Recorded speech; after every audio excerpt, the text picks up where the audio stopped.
তো প্রিয় বন্ধুরা, আশা করি আমরা সব ভালো আছেন। আমরা দেখছেন জয়দেব এক্সক্লুসিভ ইউটিউব চ্যানেল। ইতিমধ্যে জেনে গেছেন যে মাদ্রাসা সার্ভিস কমিশনের গ্রুপ ডি যে পরীক্ষা হয়ে গেছে, 2011 সালে মেন পরীক্ষা হয়ে গেছিল, প্লাস 2024 সালে 1 সেপ্টেম্বর আবার নতুন করে 73,978 জন ক্যান্ডিডেট পরীক্ষা নিয়েছে।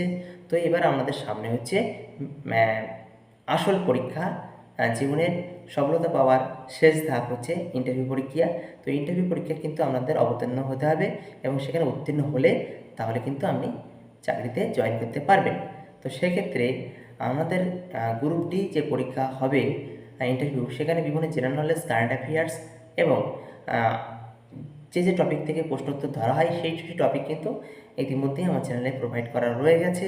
ইন্টারভিউ কক্ষে যাওয়া থেকে শুরু করে শেষ পর্যন্ত কী কী ধাপ অতিক্রম করতে হবে, কী কী প্রশ্নের সম্মুখীন হতে, সমস্ত উত্তর বাস্তব অভিজ্ঞতার ভিত্তিতে দিয়েছি, আমরা সেগুলো দেখবেন। তো আজকের ভিডিওতে আলোচনা করা হবে ক্লাস 8 পাস যোগ্যতা, যেহেতু আমাদের চাকরিটা